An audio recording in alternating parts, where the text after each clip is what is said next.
ഇനി നമുക്ക് അടുത്ത ലംബാർ ഏരിയയുമായി ബന്ധപ്പെട്ട് നോക്കാം. ലംബാർ ഏരിയയിലെ നെർവ്സുകൾ ഏത് ഭാഗവുമായിട്ടാണ് കണക്ട് ചെയ്ത് നിൽക്കുന്നത്? ലംബാർ ഏരിയ, നമ്മൾ സാധാരണഗതിയിൽ ലംബാർ ഏരിയയിലെ സ്പൈനിനെ പരിചയപ്പെടുത്തുമ്പോൾ ലംബാർ സ്പൈൻ എന്നാണ് പറയാം. നമ്മൾ മൊത്തത്തിൽ സ്പൈൻ പറയാറുണ്ട്, പക്ഷെ എങ്കിലും ഓരോ ഏരിയയിലും ഓരോ പേരിട്ടാണ് പറയാം. അപ്പൊ ലംബാർ ഏരിയയിലെ സ്പൈൻ, ആ ഏരിയ നമ്മൾ ലംബാർ സ്പൈൻ എന്നാണ് പറയാ. മുതൽ ടോയ് വരെ, നമ്മുടെ പെൽവിക് ഏരിയ, ഹിപ്പ് മുതൽ കാലിന്റെ വിരലുകൾ വരെയുള്ള ആ മൊത്തം ഏരിയയിലും, അവിടെ മുകൾ മുതൽ താഴേക്കുള്ള മുഴുവൻ ഏരിയയിലും എന്ത് ബുദ്ധിമുട്ട് വന്നാലും നമ്മൾ എങ്ങോട്ട് പോവുക? ലംബാർ ഏരിയയിൽ പോയി ചെക്ക് ചെയ്യുക. അവിടെ നമ്മൾ പറഞ്ഞിട്ടുള്ള ഏതെങ്കിലും സ്പൈനിന്റെ മിസ്അലൈൻമെന്റ് ഉണ്ടോ എന്ന് നോക്കുക. അത് പരിഹരിച്ചാൽ നമുക്ക് ആ ഏരിയയിലെ പ്രശ്നങ്ങൾ പരിഹരിക്കാൻ പറ്റും. പൊതുവായി നമുക്ക് അപ്പൊ നമ്മൾ മനസ്സിലാക്കേണ്ടത്, ഒരാള് ഈ ഹിപ്പ് മുതൽ താഴേക്ക് ഏത് ഭാഗത്തുള്ള വലിച്ചിലോ വേദനയോ ഒക്കെ പറഞ്ഞാൽ നമ്മുടെ ചിന്ത അപ്പോൾ പോകേണ്ടത് ഈ ആൾക്ക് ലംബാർ ഏരിയയിൽ എന്തെങ്കിലും പ്രശ്നം ഉണ്ടാകും എന്ന ഒരു ചിന്തയാണ് നമുക്ക് പോകേണ്ടത്. അതിനു വേണ്ടിയിട്ടാണ് ഈ നെർവ് കണക്ഷനെ കുറിച്ച് നമ്മൾ ഏകദേശ ധാരണ ഉണ്ടാകാൻ വേണ്ടി പറഞ്ഞു തരുന്നത്. അപ്പോൾ ഈ ഹിപ്പ് മുതൽ താഴേക്ക് വിരൽ വരെയുള്ള സ്ഥലത്ത് വേദനയോ അല്ലെങ്കിൽ വലിച്ചിലോ അങ്ങനെ ബുദ്ധിമുട്ടോ ഉണ്ടെങ്കിൽ നമ്മുടെ ചിന്ത പോകേണ്ടത് ലംബാർ ഏരിയയിൽ എന്തോ പ്രശ്നമുണ്ടാകും എന്ന് ചിന്തിക്കുകയും ആ ഏരിയയിൽ പോയിട്ട് നമ്മൾ പ്രശ്നങ്ങൾ ഉണ്ടോ എന്ന് കണ്ടുപിടിക്കാം. സ്കോളിയോട്ടിക് ഉണ്ടോ, ഹൈപ്പർ ലോഡോട്ടിക് ഉണ്ടോ, അതുപോലെ തന്നെ സ്ട്രൈറ്റനിങ് ഉണ്ടോ എന്ന് ചെക്ക് ചെയ്യുക.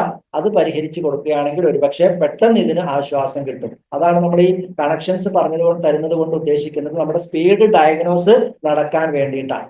അപ്പൊ ഇതാണ് ലംബാർ ഏരിയയിലെ നെർവുകളുടെ കണക്ഷൻ ഏരിയ എന്ന് പറയുന്നത്. നമ്മുടെ ഹിപ്പ് മുതൽ കാലിന്റെ വിരൽ വരെയുള്ള അത്രയും ഏരിയകളാണ്.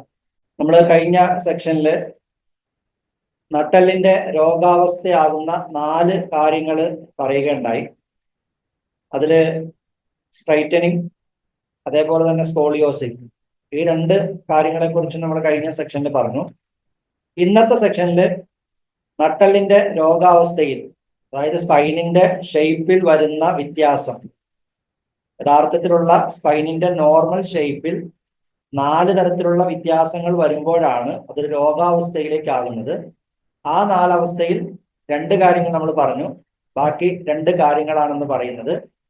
ആ 2 കാര്യങ്ങൾ ഹൈപ്പർ ലോഡോസിസും ഹൈപ്പർ കൈഫോസിസുമാണ്. നോക്കിയാൽ ലംബാർ ഏരിയയിൽ നമുക്ക് സാധാരണഗതിയിൽ പറയുന്ന പോലെ, തമാശയ്ക്ക് പറയുന്നത് പോലെ, 1 ലിറ്റർ വെള്ളം കൊള്ളാൻ പറ്റുന്നത്ര എന്ന് പറയുന്ന രീതിയിൽ എന്തുണ്ടാവും? അവിടെ വലിയൊരു കുഴി ഉണ്ടാവും. ലംബാർ ഏരിയയിൽ ഈ ചിത്രത്തിൽ കാണുന്നത് പോലെ വലിയ കുഴി ഉണ്ടാവും. ഈ രീതിയിൽ അകത്തേക്ക് ഒത്തിരി അമിതമായിട്ട് വളഞ്ഞിരിക്കുന്ന ഒരു അവസ്ഥ നമുക്ക് ഈ ചിത്രങ്ങളിൽ കാണാൻ പറ്റും. അപ്പോ ലംബാർ ഹൈപ്പർ ലോഡോസിസ് നമുക്ക് എക്സ്റേയിലൂടെ അറിയാൻ പറ്റുന്നത് ലംബാർ ലാറ്റ് വ്യൂവിലുള്ള എക്സ്റേ കിട്ടുമ്പോഴാണ്. വീണ്ടും കുറച്ചുകൂടെ ക്ലാരിറ്റി വരാൻ വേണ്ടിയിട്ട് 1-2 എക്സ്റേ കൂടി ഞാനിതിവിടെ കൊടുക്കുകയാണ്. നിങ്ങൾ ആദ്യത്തെ നോക്കൂ. ഞാൻ നമ്പർ 1 കൊടുത്തിരിക്കുന്ന എക്സ്റേ നോക്കിയാൽ അതിൽ ഞാൻ റെഡ് കളർ കൊടുത്തിട്ടുണ്ട്. ആ റെഡ് കളറിന്റെ വലിപ്പം നിങ്ങൾ നോക്കുക. രണ്ടാമത്തെ എക്സ്റേയിലേക്ക് വരുമ്പോൾ ഞാൻ ഒരു എക്സ്ട്രാ ഒരു യെല്ലോ കളർ കൊടുത്തിട്ടുണ്ട്. ഇനി ആ റെഡ് കളറും യെല്ലോ കളറും തമ്മിലുള്ള വ്യത്യാസവും നോക്കാം. അധികമായി നമ്മൾ കണ്ടുവരുന്നത് ലേഡീസിനാണ്. അതിന്റെ ഒരു കാരണമായിട്ട് നമുക്ക് മനസ്സിലാക്കാൻ സാധിക്കുന്നത്, സാധാരണഗതിയിൽ പ്രസവ സമയത്ത് വയറ് ഓവറായിട്ട് ഭാരം മുമ്പിലേക്ക് തൂങ്ങുമ്പോൾ അതനുസരിച്ച് ലംബാർ ഏരിയയിലെ സ്പൈനും വളഞ്ഞു വരും. സ്ത്രീകൾ ഗർഭിണികളായിരിക്കുന്ന സമയത്ത് കുട്ടിയുടെ ഭാരം വയറിന്റെ മുൻവശത്തേക്ക് കൂടുതലായിട്ട് ഭാരം തൂങ്ങുമ്പോൾ സ്വാഭാവികമായിട്ടും ലംബാർ ഏരിയയിലെ സ്പൈൻ കൂടുതലായിട്ട് ഉള്ളിലേക്ക് വളയും. ഇപ്പൊ ഈ ആളുടെ ചിത്രം നിങ്ങൾ ശ്രദ്ധിച്ചാൽ കാണാൻ കഴിയും. സ്വാഭാവികമായിട്ട് നമ്മൾ മനസ്സിലാക്കേണ്ടത്, നോർമൽ ആയിട്ടുള്ളൊരു വളവ് കഴുത്തിന്റെ ഭാഗത്തുണ്ട്. പക്ഷെ ആ വളവിനേക്കാൾ ഓവറായി വരുമ്പോഴാണ് എന്ത് പറയാ? സെർവിക്കൽ ഹൈപ്പർ ലോഡോസിസ് എന്ന് പറയാം. ഞാനിവിടെ 2 എക്സ്റേകൾ താരതമ്യം ചെയ്യാം. ഒന്നാമത്തെ എക്സ്റേയിൽ നോർമൽ ആയിട്ടുള്ള ഒരു സ്പൈനിന്റെ ഷേപ്പാണുള്ളത്. സെർവിക്കൽ ഏരിയയിലെ നോർമൽ ആയിട്ടുള്ള ഒരു സ്പൈനിന്റെ ഷേപ്പാണ്, ലോഡോസിസ് ആണുള്ളത് ഒന്നാമത്തെ ചിത്രത്തിൽ. അതേസമയം രണ്ടാമത്തെ ചിത്രം നോക്കിയാൽ കുറച്ചുകൂടെ നന്നായിട്ട് വളഞ്ഞിരിക്കുന്നത് കാണാൻ പറ്റും.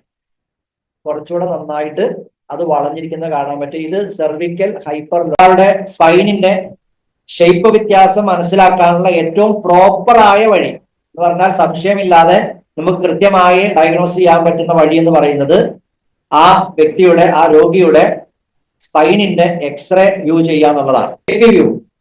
എ പി വ്യൂ എക്സ്റേ നമ്മൾ എന്തിനാണ് എടുക്കുന്നത്?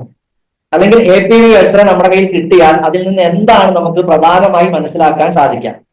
ലാറ്റ് വ്യൂ കിട്ടിയാൽ എന്താണ് മനസ്സിലാക്കാൻ സാധിക്കാം? അപ്പൊ ഈ മൂന്നവസ്ഥയും നമുക്ക് മനസ്സിലാകുന്നത് ലാറ്റ് വ്യൂവിൽ നിന്നാണ്. ഒന്നുകൂടെ ഞാൻ ക്ലാരിറ്റി വരുത്തി പറയാം. നമ്മുടെ എക്സ്റേക്ക് രണ്ട് വ്യൂ ആണുള്ളത്. ഒന്ന് എ പി വ്യൂ, മറ്റൊന്ന് ലാറ്റ് വ്യൂ.